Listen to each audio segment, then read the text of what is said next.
This is Michelle, and you're listening to Words with Michelle, the podcast, a show where I sit down and have conversations with influencers on a range of topics, anything from natural hair, employment, discrimination, food, relationships, and everything in between.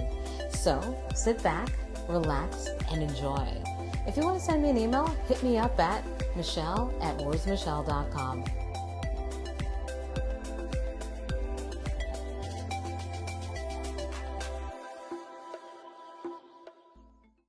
Thanks for tuning into another episode of Words with Michelle, the podcast. On today's show, I speak with Tracy Peart, the makeup artist for Cityline and Breakfast Television, and she's also a plus-size style expert. Today's topic is on colorism, which is the differential treatment based on skin color, especially favoritism toward those with a lighter tone, and mistreatment or exclusion of those with a darker skin tone, typically among those of the same racial group or ethnicity. This happens in the Black, South Asian, Asian, and Latin cultures, but for today, we'll be mainly speaking about colorism and its effects in the Black community. On this show, Tracy and I will talk about this form of discrimination and how it shows up in the beauty industry, in TV, in movies, the effects of colorism on self-esteem. She'll also talk about her personal experience dealing with it. And lastly, she will speak about how she works to represent all women of all skin tones and all sizes. I asked Tracy to give us a quick bio to start off the show. Welcome to the show, Tracy. So I'm Tracy Peart. I am a makeup artist for a show called Breakfast Television Toronto, as well as Cityline. I'm also a beauty expert on those shows, as well as a fashion, plus-size fashion expert on those shows as well. So I like to talk about all things beauty. In regards to beauty too, skin color, body image, all of those things. So that's what I'm about. Okay, great, thanks. So you did mention all things beauty. So the topic for today is colorism. So define colorism. What is that? To me, colorism is an exclusion, I would say, of people who are basically it's a kind of a class system based on skin color.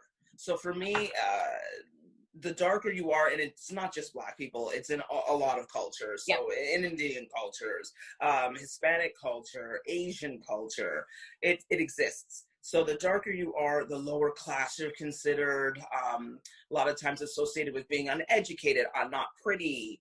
I think even in the Black community, it's almost looked at as almost masculine and not as feminine.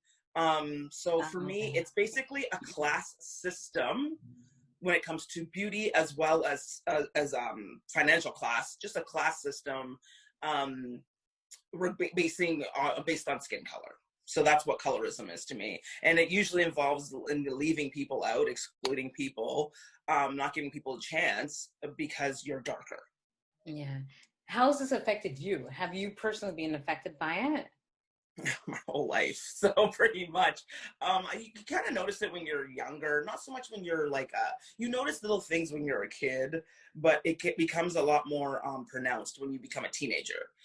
Because when you're a teenager, you start liking boys or whatever, and you start to care more about your appearance, and you start to see who gets attention and who doesn't, right? So that's why it became more pronounced when I became a teenager, because you get to high school and then you're like, oh, I like him over there, and and you start to notice who the boys gravitate to, who they like, and that's when you start to care about your appearance, and you're looking at magazines, and you start wearing makeup, and you start to see the ideal of what beauty is, not only projected on television and in films and in magazines, you also see it in your own settings at school. Who's considered pretty, who are the same, it's the same image over and over again of what everybody's gravitating towards. And that's when you start to get the message sent to you that I don't look like that, so I'm not pretty. It's the same thing with weight. It's the same, if you see the skinny models all the time, then you don't fit that bill, then you start to think, well, I guess I'm not pretty, that's not what I look like. When you're a teen, everything is so sensitive. Everything, you're so sensitive, all you want to do is fit in. You don't want to be the one to stand out. Sure. Not at that age, you don't think like that. You just, you want to be fit in, and you want to be accepted. And so when you're that age, and you're not accepted. And the boys you like or the attention you want, you're not getting it, but those girls are getting it. It's a message that's sent to you. So no one used to actually say anything to me as a teenager, like, you're not pretty. It wasn't that blunt. Mm-hmm. You just start to figure it out that's, and same with your artists that you like. You get into music when you're a teenager and you watch music videos and the girls in the music videos, it's just all those things stacking up. You start to realize they never look like me. They're never my skin color. Even if they were thin, they're not my skin color. That's when you start to realize it's the skin color thing. You know what I mean? So how did you react to them? Because you're right. Like when you do watch TV, watch movies, and you see people that don't really represent you, how did you deal with that? You internalize it. Like, it's not like anything I ever really sat down and talked about out loud with my friends at that time.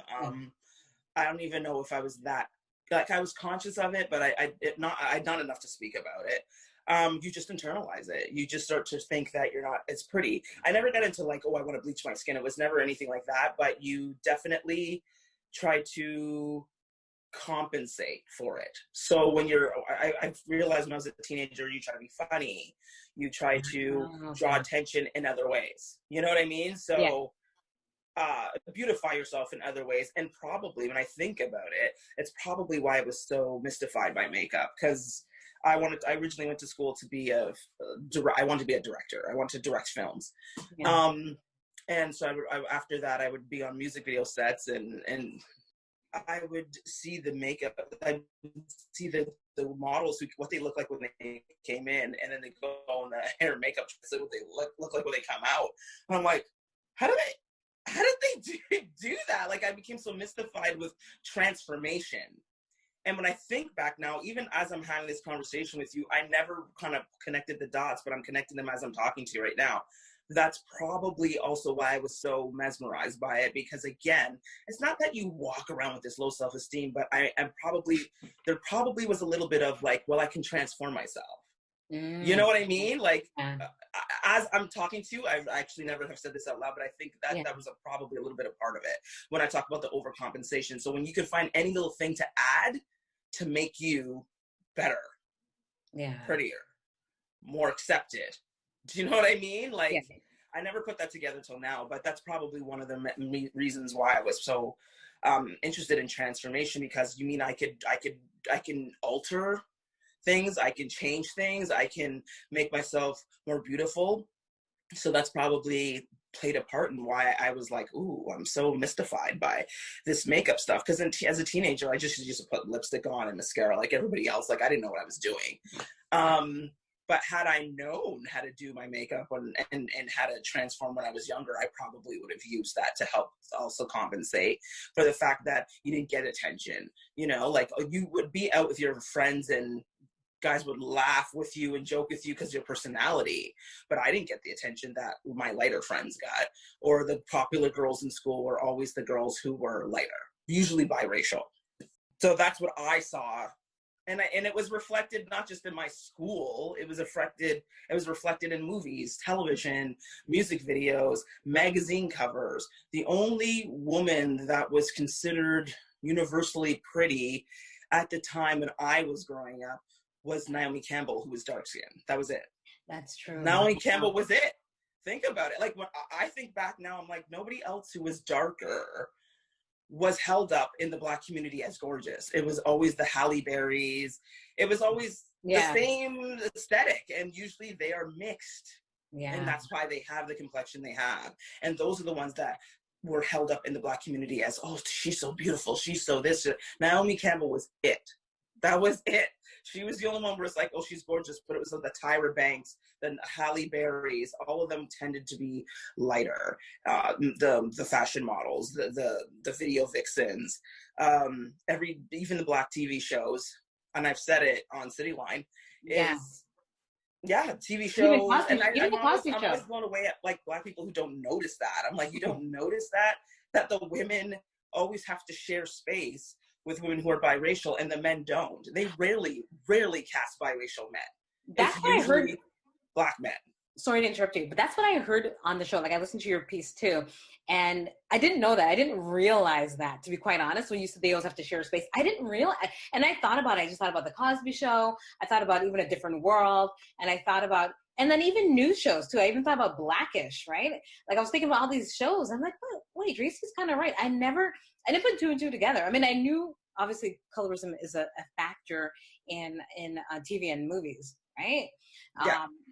But I didn't take it on like you're saying, the sharing space. I didn't realize that. We always have to share space and usually take a back seat too.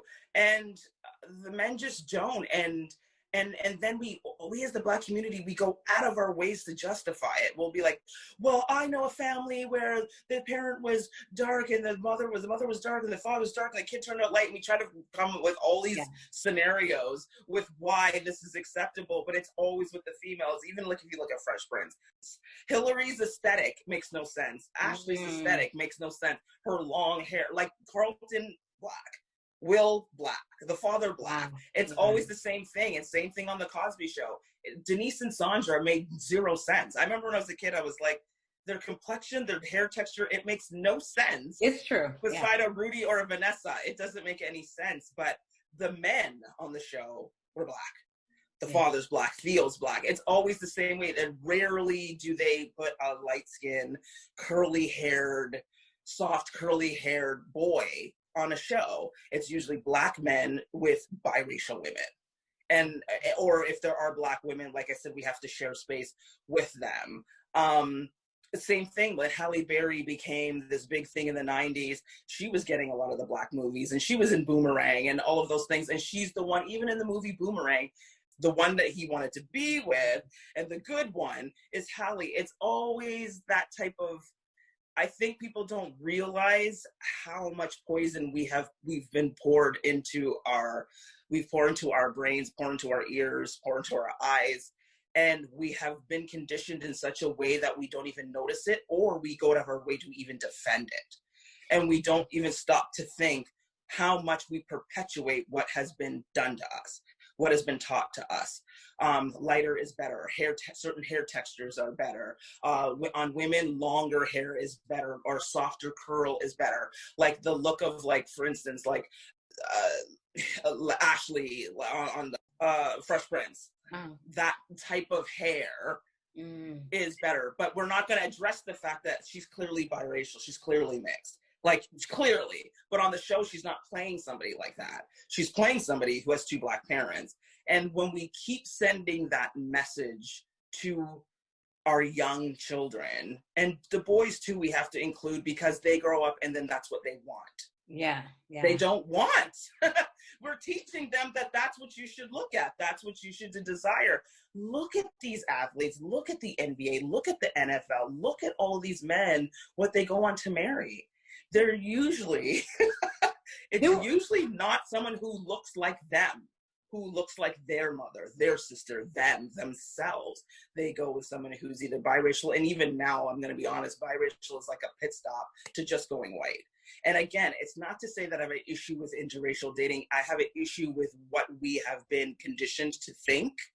And it's very clear when you look around that men are even conditioned to like a certain aesthetic, and we are conditioned to try to achieve that aesthetic. That I totally agree with you, because I do remember, I won't even say the rapper's name, but there were a couple of rappers that did go on the record, and this is not even just a new thing, but this was like a couple of years ago, or even like maybe over 10 years ago. They liked a certain look, and that's what they had in their videos. They fully said it. So when you look at their video, you see the women with the longer hair, the softer curls, you know what I mean? Like, and I also remember what a friend of mine said, a friend of mine who lives in New York, and she's like, why don't Black women look like Black women? Why am I watching videos and these women don't look like me? And I'm like, it's true. Like, for me, colorism, it bothers me, because I don't feel that, I think Black is Black. I don't think you need to be, you know what I mean? Like, I don't understand how, even the terminology, light skin and dark skin, I don't understand why we use that terminology. Black is Black. This is a Black woman. That's a Black man. Like, I don't, unless you're doing makeup and you have to like, you need that terminology. I will never describe someone. If someone said, what does she look like? What does he look like? You will never hear me say that person's a light-skinned black, because how the person's black. Like, how does, because we've been conditioned that way, and it really does come to, like, especially in North American standards. I won't talk about other parts of the world, but in North American standards, and we're very much affected by American television and American movies and American film. It has been instilled into us. We have been classified as light and dark. And if you look at darker slaves were in the field and lighter slaves were in the house, all of that stuff, people can act like, oh, it's hundreds of years ago. We don't subscribe to that. We still do subscribe to it. It has been ingrained in us, and there's still residue from that. There's still some residue from, even though it was hundreds of years ago, we still look at that. We still look at darker skinned women as the women who are more masculine, like I said, to do heavier work, put them out in the fields, who are rougher, tougher, can take more physical pain. I can get much deeper with that, but it's just, I feel it's not just an aesthetics or a beauty thing. It comes down to the way even like Black women are and darker women are treated and perceived, that we are tough. We're not to cry. Black girl magic. We just always are always so great and strong and all that. We're never allowed to be weak. And whereas a lighter skin, Black women are allowed to be softer, treated differently, treated more gently. It's much deeper than just that one's pretty and that one's not. It goes much deeper even to how we are treated and how we are, the lack of respect. And that Rihanna Taylor is a perfect example of just, because even if you pay attention to Black celebrities, a lot of the Black celebrities who are supportive of her and keep saying, say her name, are Black women. Black men are not showing up for Breonna Taylor the way they did for all of the Black men who were slain. You have to pay attention. Pay attention. Pay attention. Wow. They don't come out in numbers. They're not speaking the same way. When it's a Black man who has been slain by the police, a lot of the Black men come out. They're angry. They're this, they're that. And we're supposed to get angry with them, right? When it's our turn, where are they? I am a social media person. I'm always on Instagram. And I've seen the Breonna Taylor thing all over the place. Are you seriously telling me that? But it's a lot of Black women. Pay attention. It's a lot of Black women. We will support each other. It's a lot of Black women. Same thing with, even with the Meg Thee Stallion, the shooting. A lot of Black men and a lot of like famous Black men were mocking it, laughing at it. It was the Lizzos, the Rihannas who came out and supported it.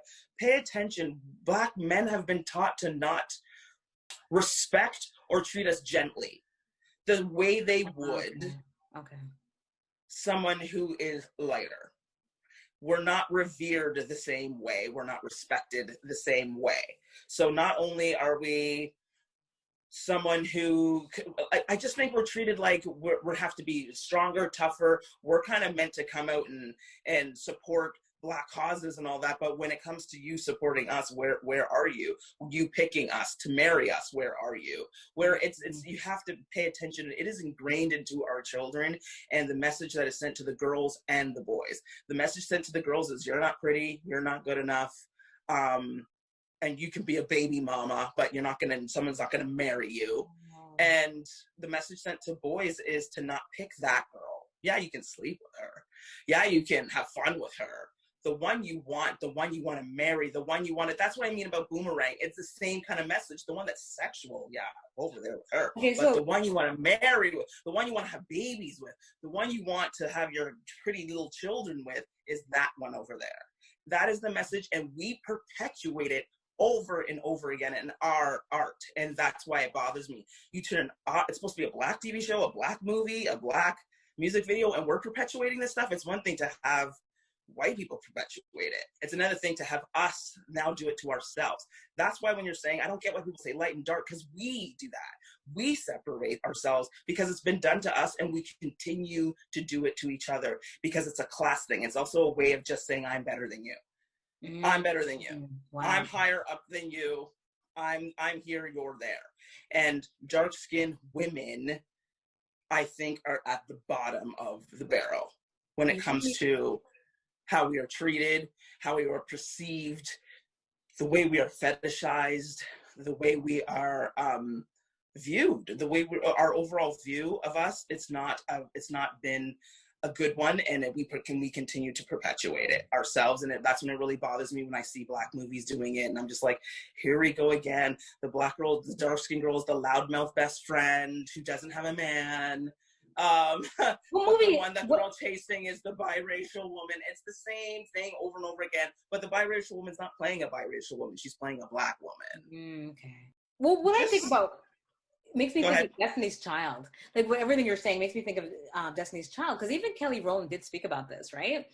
Because she was the dark-skinned girl, and they have Beyonce, who's like, you know what I mean? Like she's like put on this huge pedestal, right? Yeah, and I've said it on City Line too to Tracy. I said not to take away from Beyonce's talent, because I'm not here to say she's not talented. I don't agree with that. She is talented, but I don't think she would be where she is if she was darker or my complexion. I don't think she would be the mega superstar that she is. And it's not to say that there haven't been people who have gotten to success like a Lauryn Hill. It happens. It just happens far less. And it's no different than when it comes to weight. It's the same thing. Like there is a Lizzo, but how many Lizzos are there? You know what I'm saying? Like, that's what I'm trying to say. It's like, there's someone who breaks the mold. I'm not saying it's never been broken, but there just is a general a pattern that you tend to see with who succeeds and who doesn't. And a Beyonce, her light skin helps her. Even her father has said it. It helps her. Wow, he said that? Oh my God, he has gone on record a number of times saying, I know her light skin helps her. And think about it, when he has admitted to picking his wife, which is Beyonce's mother, for a reason, for her light skin. And this is why I'm saying if more men would just admit and tell the truth, like you said, you didn't want to name the rappers who said it, but they're just at least telling the truth. That's who they want to marry. That's who they want their kids to look like. So he's pretty much admitting he wanted his child to look like a Beyonce.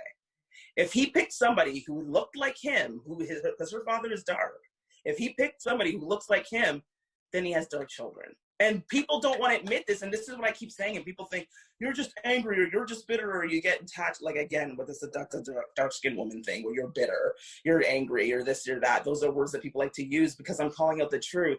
A lot of these men don't want their children to look like them. They're never going to say it out loud because it would be anti-Black and it would look bad. But they know deep down, they don't want their daughter to look like them or to look like their sister or their mother or whatever. They pick women specifically who look a certain way because that's who they want. Beyonce's father just said it. That's all it is. He just said it like out loud. And it probably look how long it took him to say it. He probably wouldn't have admitted that 20 years ago. You know, I never even heard it. I can't believe it. He's admitted it. Because look at Beyonce's mother. She's very light. Very. Yeah. And he picked her from purpose to get a child that would look like a Beyonce. All these rappers, all these NBA stars, all these NFL stars, they're not happening to fall in love with these women. Stop it. I hate people say that love is love and blah, blah, blah. No, they're strategically picking women who do not look like them, who do not have, their skin is too dark. They are strategically not picking these women. It's not like they can't have access to those women. They can, because when you become that famous, you have access to anything you want. Anything you want. They are strategically not picking that, and that is because it's been ingrained to them to not pick that, to not go for that. That's not what pretty, and that's not what you want to marry. That's not what you want to have kids with. Over here is what you want, not that. And it's also ingrained, and to us, we get the message sent to us as well. Do you see like either media or like say magazines, TV, movies? Do you see a change No?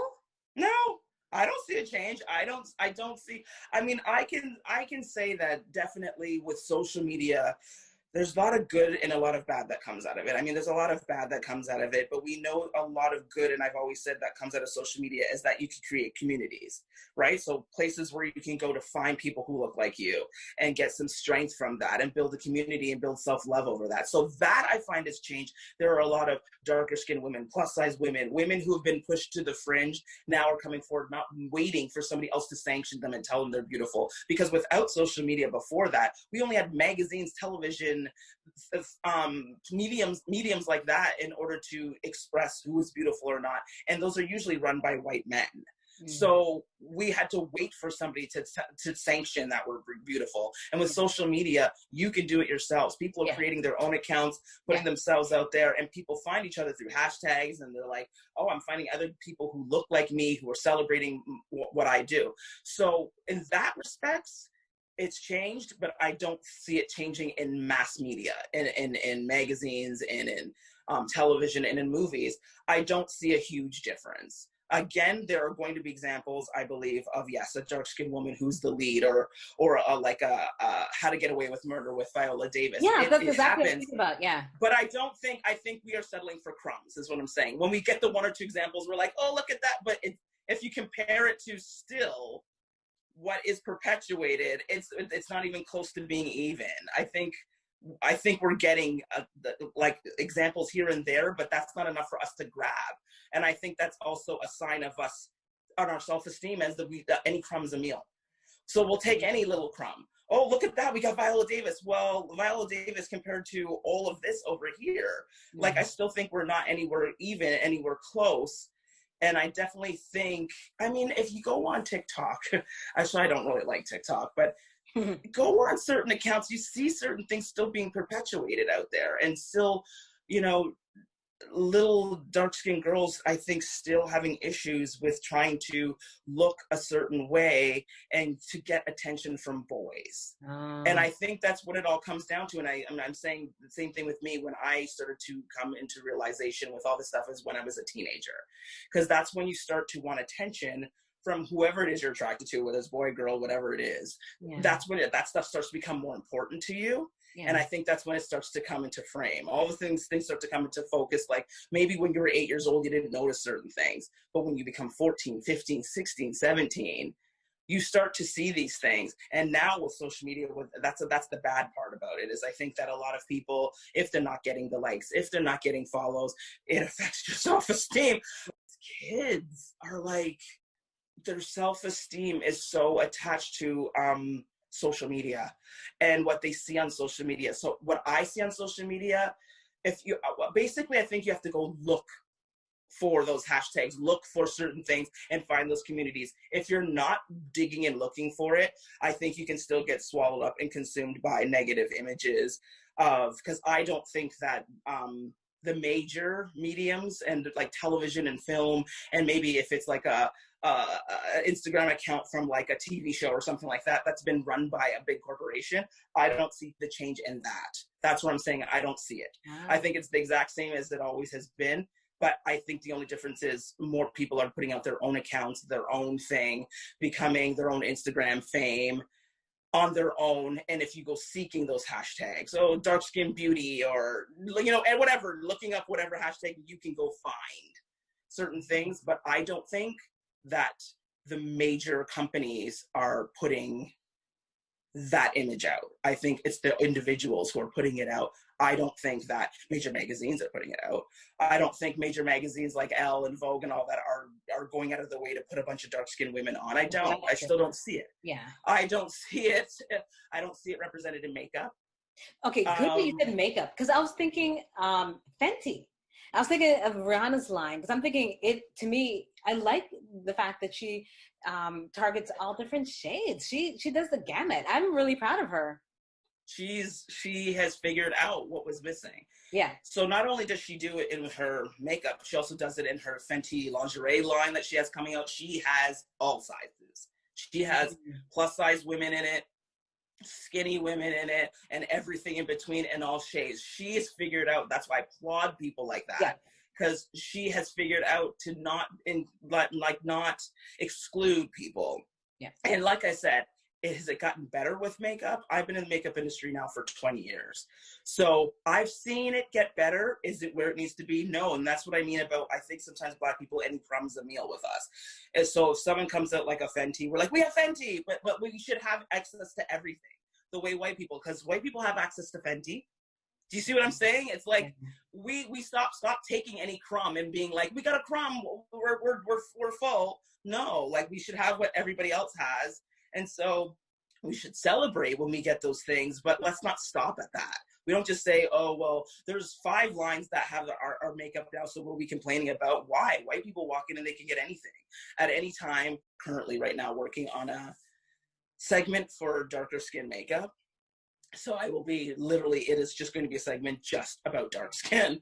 So because a lot of people have problems finding lines, and just because this line came up with a darker skin, it doesn't mean it'll work for that particular person. Some makeup lines have too much gray in it, or too much red in it, or too much yellow in it. So it could be dark, but it doesn't mean dark foundation. That means it'll work for somebody who's dark. Everybody has different undertones. Yeah. Everybody has, it's more complicated than that. So that's what I mean about not getting excited because one line came out with a darker color. It doesn't mean you line up 10 dark women and we could all wear it. We all have different undertones. So we should have the access that everybody else has, and we just don't. And so I've had issues so many times because I will only show, if I'm showing a foundation in my segment, not lipsticks or anything like that, because I've shown lipstick lines that don't have foundation colors for darker skin. I have shown that on the show, but I will not show a foundation without showing one that has like a darker color. I just feel like the more and more as I have a responsibility. That's how I feel. I have a responsibility. I cannot talk about buy this foundation and it doesn't come in a darker color. I just won't do it. So whenever I've asked the companies to send me the darker color so I can show the color range, getting the darker colors were out of stock. We didn't order that many, or you can get it at Shoppers Drug Mart, but then when you call the Shoppers Drug Marts, or you call like actually to get it from like the store, they'll be like, oh, we don't carry that color. We don't, I was blown away that like a couple of weeks ago, I was working on a segment and you called a bunch of shoppers because I was getting down to the wire and I was like, I'm gonna have to just go to the store and get it. And about 5 different Shoppers Drug Marts I called, they don't even carry that. The company makes the color, but they didn't even carry it. So when they're picking their stock for their store, they don't carry that color even though it exists. You get what I'm saying? So yes. If a makeup line it makes that darker color, the store won't put it in their store. So the Shoppers Drug Mart won't even carry it. Or like and the particular locations, that's what I'm saying, like certain locations. So they're calling around to certain locations and they don't even have it. So I find it's just a much bigger issue. Like every single time I want to include a darker color, it's either they don't have it or they don't make it or this and that. And so this is what I mean about the access. How come it's so difficult for me to be able to find this color? I celebrate the Fenties of the world. I really do, but I can't stop at that. I can't say, oh, the fight is over. It's not over. It's so much more work to do. And again, it goes back to what the original part of this conversation is, the message that is sent to you when you can't find makeup. I remember when I was a kid and I used to go shopping with my friends when I was 14, 15, started getting into makeup. Foundations, they weren't even there back then. Like the colors for me, you had to go to a fashion fair. Yes. You had to go to ones particularly made, Black Opal, particularly made for, like, I couldn't go into the general makeup stores and find colors for me. It's humiliating, it's degrading, and it makes you feel excluded and not important and not pretty. And not important enough to be included. So you see all your other friends could walk into, again, a major drugstore and go pick up, their makeup, and you can't do that. You have to go find the specialty place, the place that only makes it for Black people. You have to, and it just makes you feel bad. I've gone into, like I mentioned on City Line, where I used to be an extra, where I would be in movies where I would be the person walking around in the background. In my early 20s, I used to do it for money. And when I would go show up to these sets, every single time the makeup artist wouldn't do my makeup. And I would watch them go through everybody. Sometimes there's 40 people in the background, right? So you have like 40 of us who need makeup. And every single time, almost every single time, they wouldn't even do me. And then I would walk up myself just to make a point and be like, do I need makeup? They're like, no, hon, you look great. It's perfect. No, you look great. Fine. It's because I can look on the counter and see they don't have my color. So it's a thing of they didn't have my color. They didn't care to have my color. And also the makeup companies, just a lot of them don't make my color. So in all these different ways, whether it's a boy you like who's not paying attention to you, a makeup company that's not paying attention to you, a movie or a film that's not paying attention to you, the message is sent over and over and over again that you are not important, you're not pretty, you're to be excluded, and no one wants to hear from you. You know, you're not important. It's not new. It's been going on forever, and this is just a residue of slavery, in my opinion. But then again, like I said, this goes on in every culture. Every friend I have from every culture, they said this is what goes on. It's very much an issue in the Indian culture as well. Yes. Very much an issue. I'm watching, I'm not sure if you heard of the show. It's on Netflix called Indian Matchmaker. I love that show. Have you seen it? I saw it and I posted that I was watching it, and an Indian friend of mine was like, Tracy, this show is so offensive, because she does mention a lot of caste. I think they use the word caste. Yeah. And mentioning being fair a lot, the matchmaker, and it's actually irritating. Yeah. But my friend wrote me, and I felt bad afterwards, because she was basically saying, I know you're watching it, people find it entertaining, but it's a really offensive show, and you have to understand this is what Indian women go through. This is like, she was actually more offended and was saying, I know everybody thinks it's entertaining, but this is an issue in the Indian community, and I already knew that, but again, not realizing even me posting that, like, it's so sensitive to her, because she has dealt with this her whole life, and she's also curvier, so she has and then the Indian culture too, that's not, like, being curvier is not celebrated. So she is like, people, I know you all find that entertaining, but it's a real issue for me. And I understood from that point of it when she said it like that. I get it, because I go through that.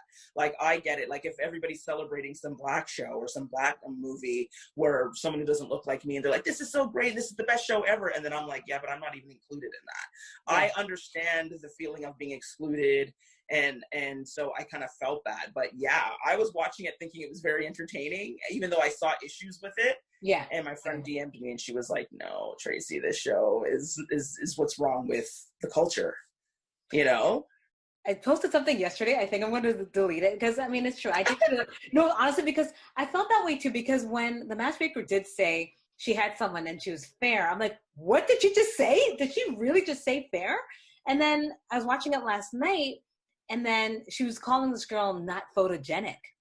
She's like, she's bigger, and she's not, I guess she's saying she's not beautiful. And I'm like, oh my God, first of all, she is pretty. So I don't know what the issue is. And I shouldn't support anything like that, because I don't know, maybe I live in this fairy tale, and I honestly do believe this.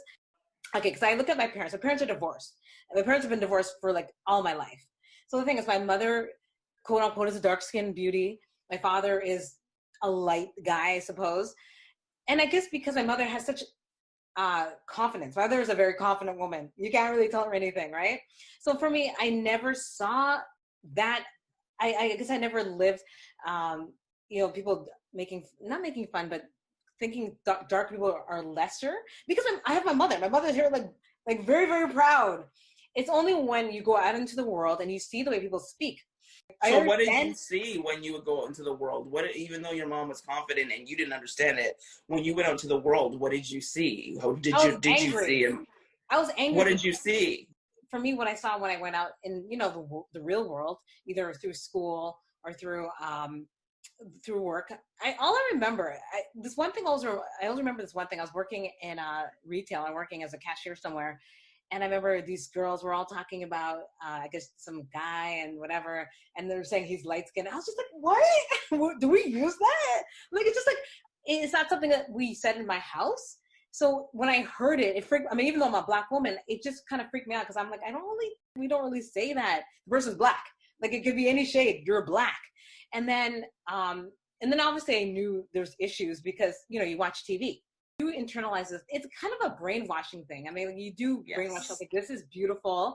This is what we want. You know what I mean?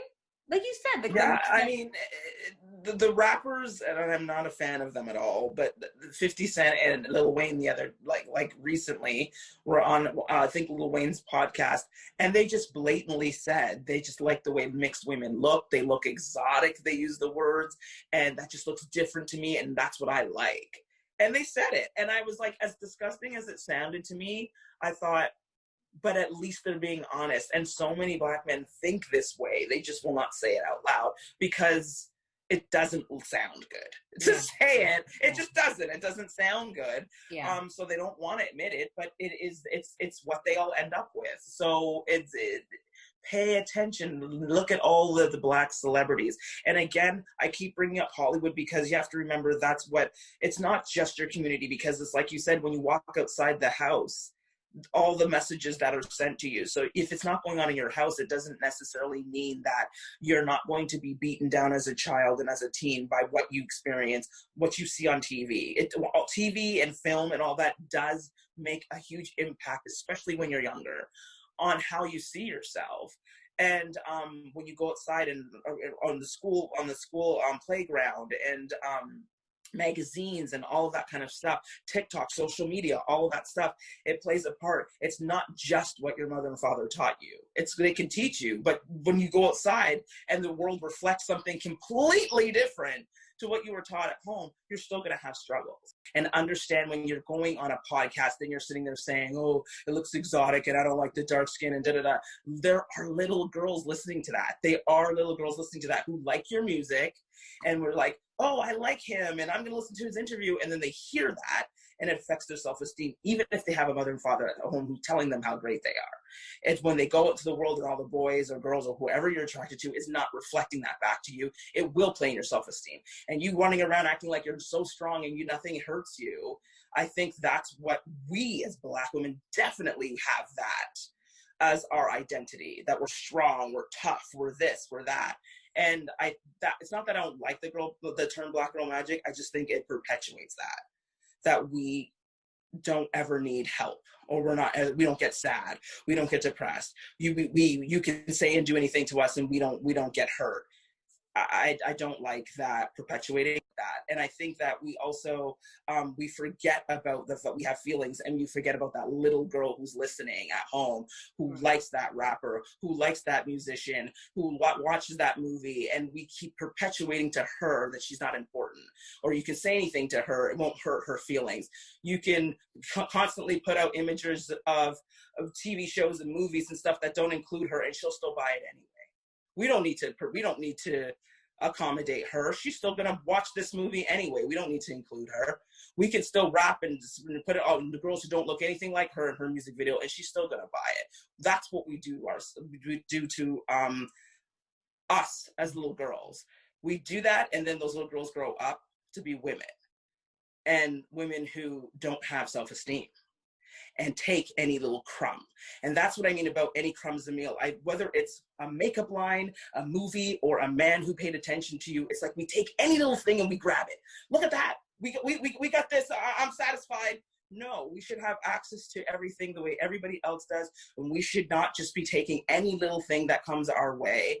We have to have more self-esteem. And I feel that a lot of Black women don't have the self-esteem that we should have, but we act like we do because we act tough.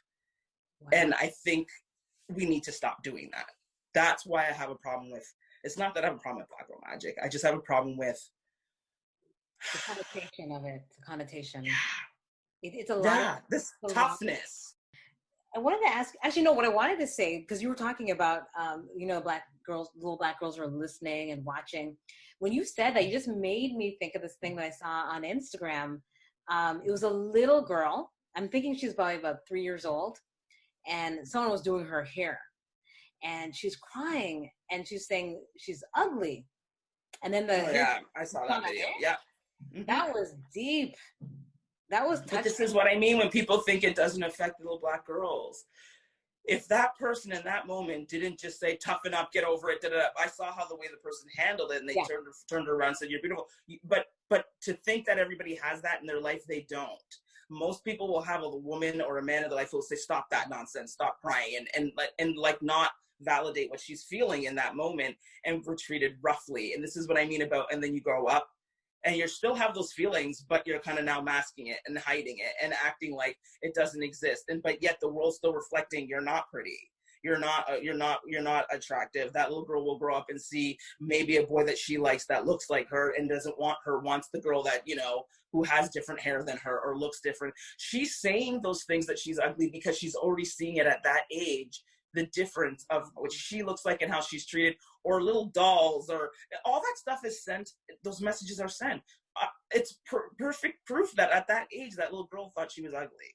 And it's sad because you're so right about that. But she obviously got the message. Like she got the message. Because you get the message, and I've got the message since my whole life. But like I said, it becomes very pronounced when you become a teenager.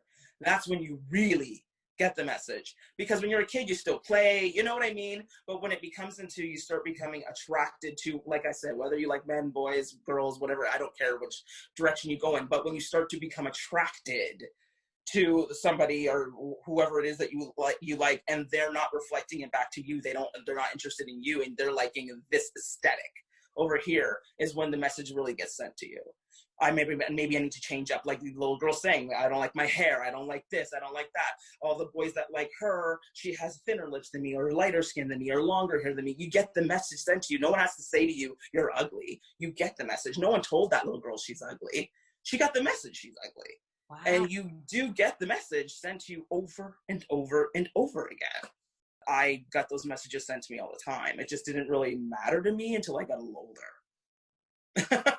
But I got those messages sent to me all the time. But I was just like, I don't care.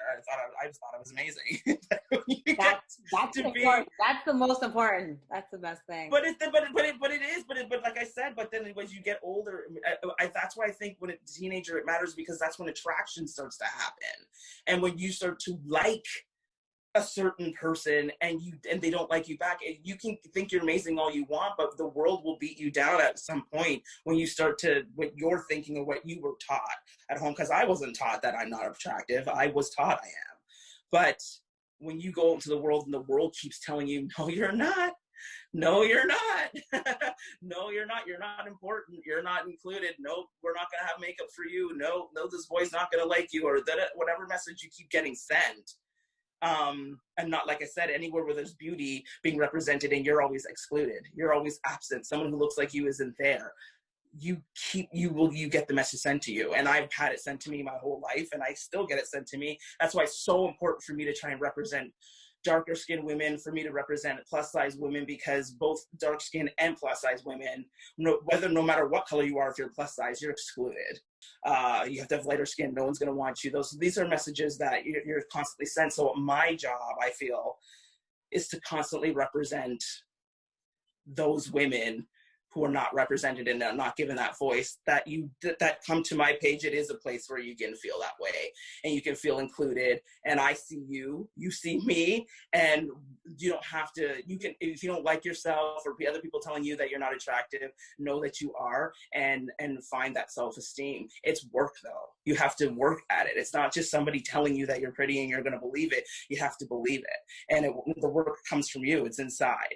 And so for me, I just want to be a place of inspiration for people, because sometimes when I'm sending out a message, it's because I'm also sending it to myself. I don't pretend to have a self-esteem every single minute of the day. There are times I don't. There's times where I'm like, oh, I don't look cute today, or okay. And you don't have to beat yourself up.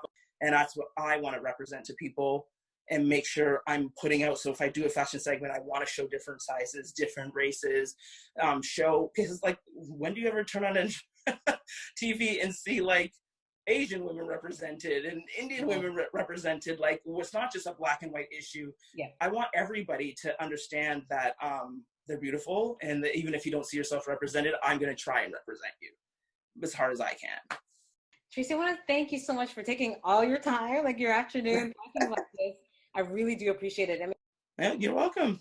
Thank you for asking me to be on the podcast. Thanks for listening to the latest episode. I hope it shed a light about the practice that is damaging, hurtful, and harmful. We touched upon some facets of colorism, but believe me, there's a lot more that we can go into. Thinking in a future show, I can speak about the male point of view regarding colorism. So if you're out there, if you're interested in speaking about that, let me know. You can email me at michelle@wordswithmichelle.com. Just a reminder, you can subscribe to the Words with Michelle, the podcast, on Spotify, Apple Podcasts, and Stitcher. You can also listen to the shows on my blog at www.wordswithmichelle.com. Don't forget to show me some love and write a review of the show. If you have any questions or like to provide a comment or feedback, or if you'd like to be a guest on the show, you can email me at michelle@wordswithmichelle.com. Thanks for listening to the show. Bye.